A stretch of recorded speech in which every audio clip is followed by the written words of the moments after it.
Vamos aos exercícios aqui associado ao meio ambiente, essa aula de meio ambiente que a gente fez agora, né? Então, essa primeira questão. O que são microplásticos? Plástico é o tipo mais prevalente de lixo em nossos oceanos e lagos. Resíduos de plástico podem ser encontrados em todos os formatos e tamanhos, mas uma das definições desse material considera que aqueles com menos de 5 milímetros de comprimento constituem os microplásticos. Há diversas fontes de microplásticos, incluindo a degradação de material plástico de maiores dimensões. Além disso, microesferas, um tipo de microplástico, são pedaços muito pequenos de polietileno, um polímero produzido pela polimerização de moléculas de eteno, adicionados aos produtos de saúde e beleza, como cremes dentais e cosméticos esfoliantes.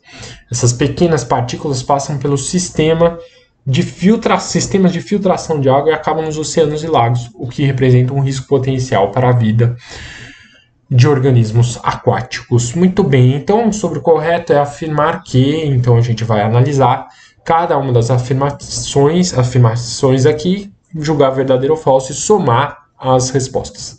A contaminação de um corpo aquático por microplásticos formados por polietileno é decorrente da elevada solubilidade em água desse polímero, já que ele é capaz de interagir por ligações de hidrogênios com substâncias polares. Então isso é incorreto, isso não está certo, né?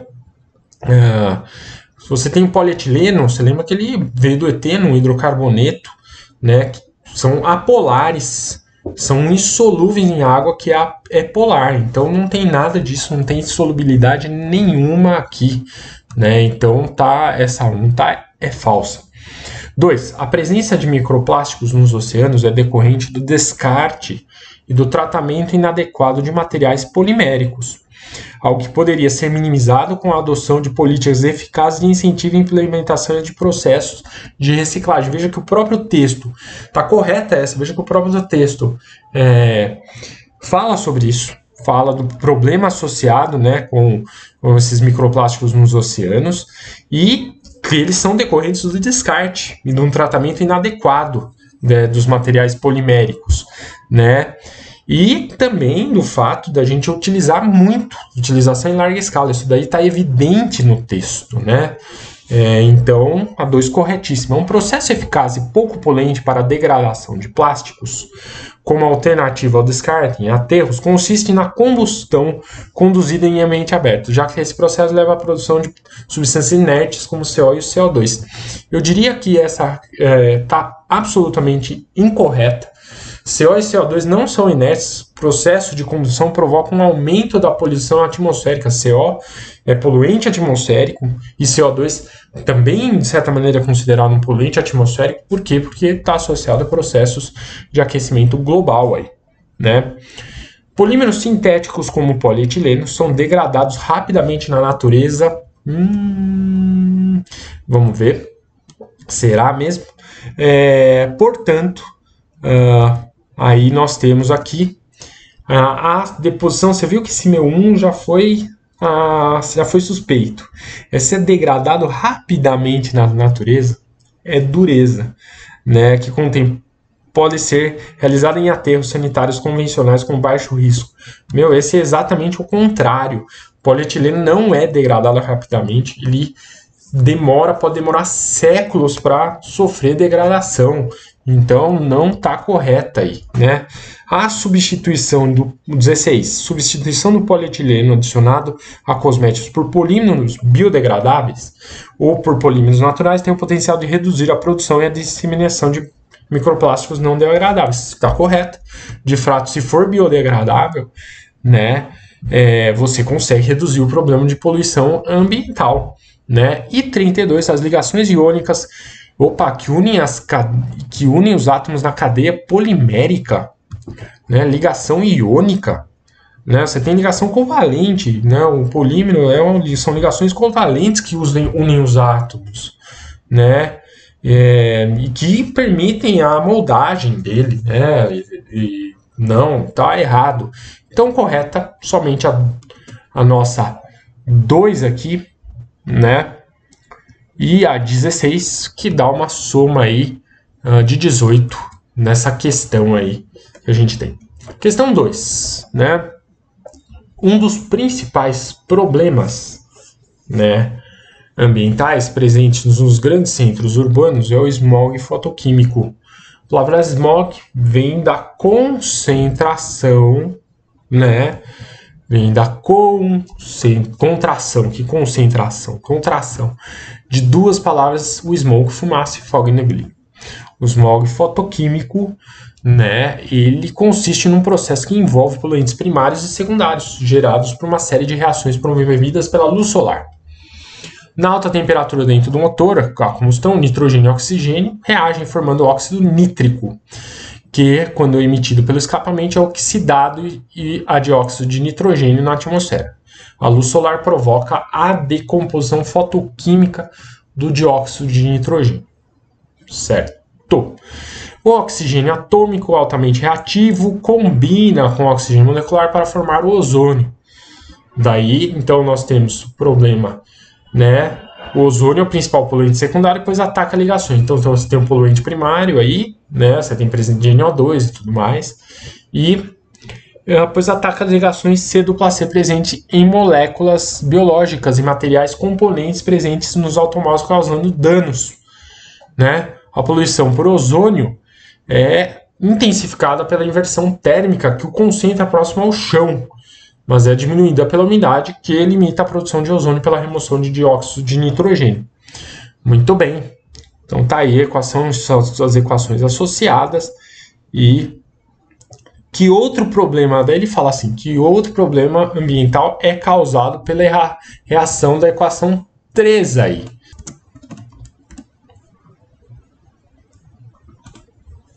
Então, o problema associado a esse processo que a gente tem é o processo da chuva ácida, né?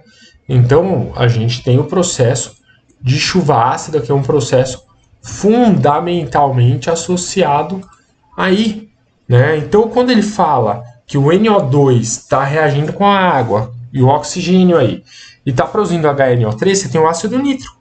Né? O ácido nítrico é um ácido forte, corrosivo, e está associado ao problema de chuva ácida, certo? Indo muito bem. Que classe de materiais de componentes presentes nos automóveis é danificada pelo ozônio, né? Nossa, essa classe de materiais é o que a gente chama de, você pensar, de borrachas, de plástico, que ele até falou, como ele apresenta a insaturação, a dupla insaturação, ele fala no enunciado, né? Você tem outros tipos de polímero que têm saturações, são os que sofrem esse tipo de corrosão ou de efeito que a gente tem no ozônio aí, certo? E por último, na ausência de inversão térmica, o ozônio pode se difundir até a estratosfera, porque nessa condução ele não é poluente. Poxa, nessa condução o ozônio é a camada protetora, né, contra a entrada de excesso de raios ultravioletas de radiação na atmosfera do nosso planeta, né? Essa é a proteção da camada de ozônio e a ação contra os nossos raios ultravioletas, que é a importância do ozônio, né? Lá em cima ele é espetacular, aqui embaixo ele é perigoso. Então essa era a questão, né? Uma questão que tem uma configuração mais complicada no enunciado, mas a execução das questões é mais simples. Vamos para agora a questão 3 aí. Essa questão fala o seguinte para a gente, ó. De Volta para o Futuro, O Túnel do Tempo são obras de ficção em que os personagens são transportados para o passado. Imagine que você voltasse no tempo algumas décadas no Brasil. Duas situações com que você se depararia estão resumidas nos textos 1 e 2. É claro que ninguém iria acreditar que você veio do futuro, mas considerando a que você conhece hoje, que sugestões você daria aos administradores da época? Descreva cada uma delas no item correspondente, né? Então você tem aqui, ó, Texto 1, preço do petróleo aqui, blá blá blá, aumentou muito, né? Lixo fica em saco plástico, sacos plásticos que custam barato, evitam mau cheiro, presença de ratos, moscas, além de vira-latas, por exemplo, ser usado em São Paulo como depósito de lixo domiciliar. O sistema alcançou resultado satisfatório e na Europa, nos Estados Unidos, tornará mais rápida a coleta de lixo, porque os lixeiros não precisarão mais depositar nas calçadas os velhos latões ou caixotes atualmente em uso. Então ele fala, para amenizar o problema gerado pelo aumento do preço do petróleo, apresente uma alternativa tecnológica adequada, aponte uma vantagem e uma desvantagem na adoção dessa tecnologia que a gente tem, né? Você tem várias possibilidades, várias ideias, né, a apresentar aqui. Talvez energia eólica, né? Vantagem, ela não é poluente. Desvantagem, você precisa de região com captação de vento adequada. Às vezes a região não tem captação de vento.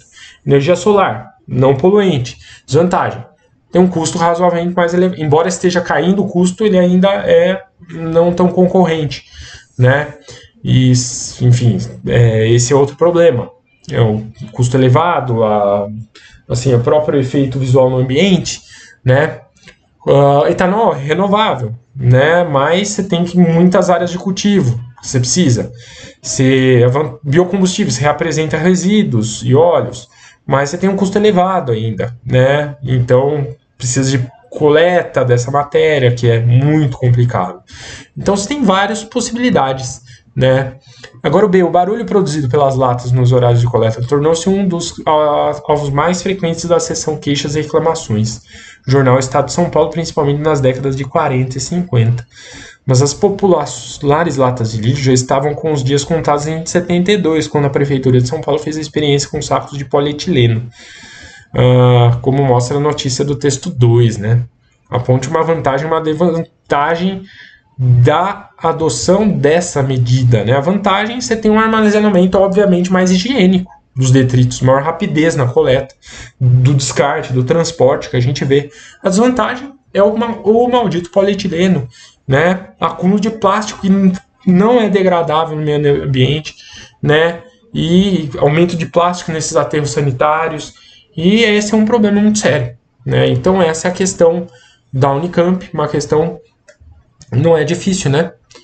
Certo? Agora vamos para a questão 4. Frequentemente, nós temos aqui, se alerta contra o impacto negativo dos descartes de materiais no meio ambiente, né? Apresentando-se uma tabela de tempo de decomposição de materiais, TTDM. Para verificar o impacto desse tipo de informação na visão de alunos do ensino médio, um estudo utilizou questionários em 2 momentos diferentes. No primeiro questionário, Q1, os alunos deveriam assinalar os materiais que consideravam mais prejudiciais ao meio ambiente, conforme seu conhecimento prévio sobre o assunto. No segundo questionário, o mesmo foi pedido, porém, desta vez os alunos eram informados sobre o tempo de decomposição dos materiais, né? O gráfico abaixo mostra a parte do resultado da pesquisa, considerando apenas os 3 materiais indicados. Então, preserve materiais descartados, papelão, né, o questionário Q1, madeira, pintada, embalagem, materiais, todos os alunos assinalaram os materiais que consideravam mais prejudiciais ao meio. E o questionário mesmo foi pedido, porém, desta vez os alunos eram informados sobre o tempo de decomposição, certo? Aí eles estão vendo aqui o tempo de decomposição de cada um no questionário Q2. Então, muito bem.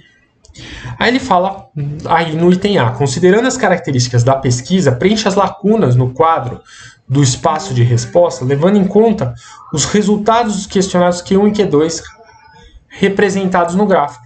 Justifique sua escolha para Q1 e Q2, deixando claro o seu raciocínio. Então, vamos discutir quais eram esses espaços aí a serem preenchidos. O que a gente precisa é saber aqui, nesse gráfico, se as curvas mais escuras são o questionário Q1 ou Q2. E se as mais claras são Q1 ou Q2. É identificar cada barra aí. Então, vamos pensar.